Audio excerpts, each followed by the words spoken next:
Well, alright everyone, we're going to go ahead and do a comparison that literally nobody wants, but we're going to do it anyway. And this is obviously to see what the biggest differences are and changes have been with the new Samsung Galaxy lineup. Okay, I had to move the mic a little bit, but obviously, like, if you have the money in the world, if you just get the Galaxy S20, this is not even a question. Obviously, if you have to go, but maybe some people have the Galaxy S7 or whatever the case is, and they want to see what the main differences are between the Samsung Galaxy S7 and the Samsung Galaxy S20. So I'll go ahead and drop this comparison. It's not going to be a 50-minute one. It's going to be pretty quick. I might do a speed comparison. I might not. If you guys want to, I'll do a whole separate speed test and a whole separate camera test between these. If this video gets like a couple hundred likes or something, then I'll go ahead and end up doing it. I just don't know if this video is going to get a bunch of views or not, if you guys even want to see it, but we're going to be looking at the main differences. Like I said, if you have all the money in the world, get a Samsung Galaxy S20. This is the easy one. This is so easy in the world. But obviously the Samsung Galaxy S7 is a cheaper one between them. And even talking about the price, first off, the Samsung Galaxy S20 right now costs about $1,000.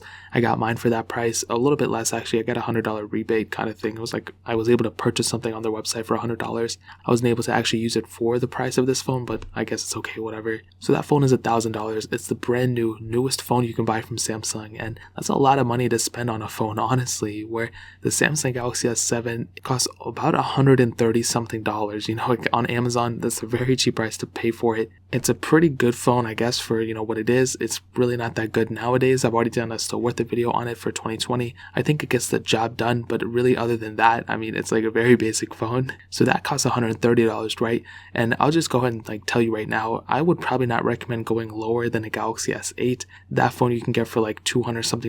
I think even cheaper than that on Amazon. So I'll leave all three of those phones linked down in the description below. You can get them from there and help support the channel at the same time. And those are probably going to be the cheapest prices that I find on Amazon. So let's go ahead and look at the front of both phones. So the Samsung Galaxy S7 has a 5.1-inch 1440p panel. It's a Super AMOLED panel as well, and it's a really good panel. It's like a really good screen still, and it's probably one of the biggest things and biggest advantages for the Samsung Galaxy S7. Even though it came out back in 2016, it still has held up pretty well. There's like a 4-year difference between the S7 and the S20, and it doesn't really even feel like it. The S20 is the newer one. It looks so much better and everything, but it's something about feeling them both in the hand and just kind of running through them and like feeling the glass. Like there's still a lot of similarity between both these phones, and even if you look at something like a Galaxy S7 Edge and all those phones, a lot of those similarities have been ported over to each iteration after the phone, and there's still a lot of similarities between them, like the curved back on the sides. And even though the S7 doesn't have like an edge panel or doesn't have like an edge display, it still is a pretty good familiar design overall. And obviously it has that 6.2-inch dynamic AMOLED display, 1440p panel. It's a very good panel at the end of the day, and between both of them, yes, the S20 is the way better one. You can see that there's some huge differences between them for sure. The S20 just has a much better display. They're both 1440p though, which is really funny. And funny enough, and you might not even believe this, but the Samsung Galaxy S7 has more pixels per inch than the Samsung Galaxy S20. And that just goes to show how good that panel was on the S7. Like, yeah, it has that fingerprint sensor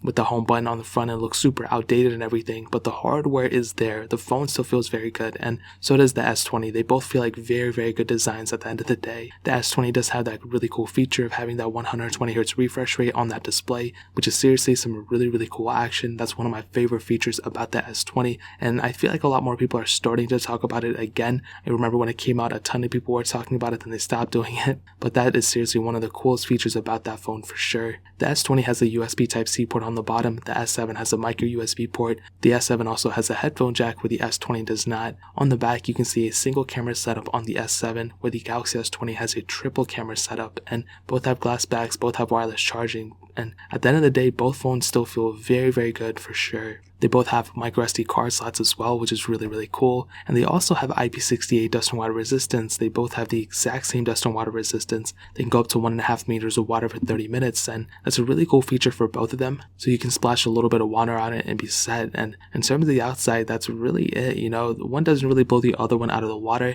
but obviously the Samsung Galaxy S7 is not only the better panel, but just is the better phone overall, and that's an obvious one, you know what what I mean? So that pretty much covers it up there. Now hitting on the software, this is probably the easiest difference between them. The Samsung Galaxy S7, obviously the S20 is the newest one. It just started off with software, Android 10 on it, on One UI 2. The Samsung Galaxy S7 is on Android, started off with Android 6.0 Marshmallow. We are able to get Android 8.0 Oreo on it, but other than that, there's really nothing else on it. It's just very basic at the end of the day. It's not getting any more software updates or anything. So between both, the S20 definitely wins here. However, I've been seeing some things that the S7, even the Snapdragon version, is pretty easy to custom ROM and root and all that. So I'm going to go ahead and try to do that at some point. I know it's not going to be a super easy thing, but I'm going to go ahead and try it. You know, I feel like I can at least put maybe like an Android Pie ROM on there. I think that would be really cool. If I'm able to get an Android 10 ROM on there, I'll go ahead and make a video about it too. Maybe even if I get an Android Pie ROM on there, but the S7, the hardware is still capable for the most part, so I feel like it could be really, really nice if I can port over like One UI on it. So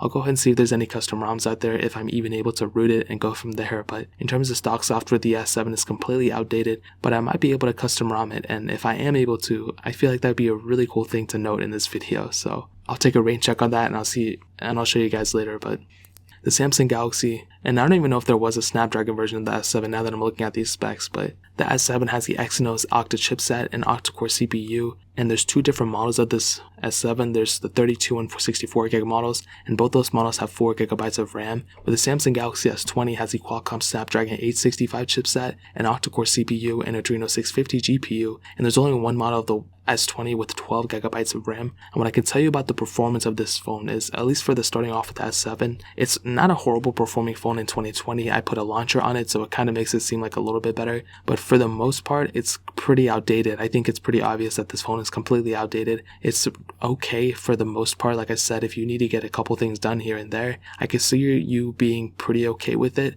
But with the Galaxy S20, it's a whole different level. You know, anybody can go and pick up a phone and you know, mess it with anything, but for a phone to be able to handle what you're going to throw at it, it's literally on the next level. It's probably the fastest phone I own right now, and that's over the 11 Pro, the 11 and 11 Pro Max, and it's like the fastest phone I've ever used, and it's super smooth as well, especially when you're looking at both these phones side by side. The S20 is definitely the smoother phone. However, what I've been saying, and this is one thing where you have to kind of trust me on this, for some reason these Android phones, especially Samsung's, they just don't do well over time. They seem to like lag down and get bogged down super fast over like something like a Galaxy S7. I'll give you an example. Like even with the S7, that came out the same time as the 6S, and my iPhone 6S is faster right now than my iPhone 7, and that's still being supported too. And with my Galaxy S10 I bought last year brand new, for some reason that's really being bogged down now. And the S20, I felt the same way about my S10 that I do about my S20 now, so I'm curious to see what's going to happen in the future. Is the S20 going to get bogged down again? It probably will be, but I guess we'll have to wait and see what happens. So in terms of the performance, the S20 definitely wins, and it's much faster than the S7, there's no question about it. Now hitting on the cameras, the Samsung Galaxy S7 has a single 12 megapixel wide angle lens on the back, where the Samsung Galaxy S20 has a 12 megapixel wide angle lens, 64 megapixel telephoto lens, and 12 megapixel ultra wide sensor, and that camera setup on the S20 is the next level. It's obviously the much better one between these.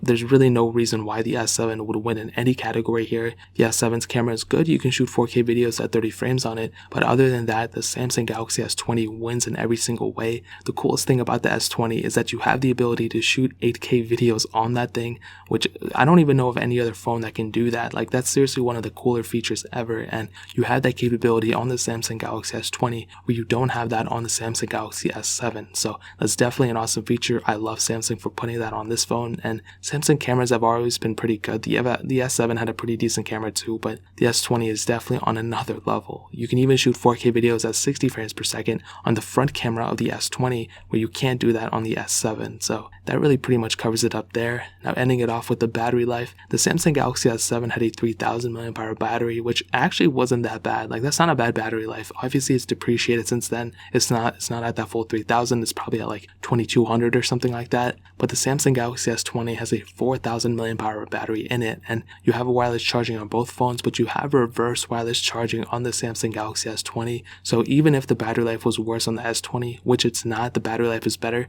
But even if it was worse, you have that ability of reverse wireless charging, which is just a battery feature at the end of the day, and that's definitely such a really cool thing that Samsung put in this phone. So for sure, what I can tell you is that the S20 will have the better battery life at the end of the day. Now, to kind of sum up the video and to answer the question, should you pick up a Galaxy S20, should you pick up a Galaxy S7, whatever, the Galaxy S7 is a far better phone than the S20. No, I'm totally joking. The S20 obviously is a better phone. We already know this. Like, it's just better every single which way you look at it. But seeing the evolution coming from a Samsung Galaxy S7 to a Samsung Galaxy S20 is super impressive. You know, it's not every phone that, you know, it's not every time you can look at a phone from 2016 and a phone now and be like, wow, look at how times have changed. It's like Samsung has really changed themselves every single phone that they've come out with, and it's super impressive. I love Samsung so much for taking the chances and taking the steps into doing something like this. Yeah, it's not a perfect phone. There's some weird things with it too, but the Samsung Galaxy S20 is definitely the way to go. However, if you want to save some money, the Samsung Galaxy S10 is still a tremendous phone too.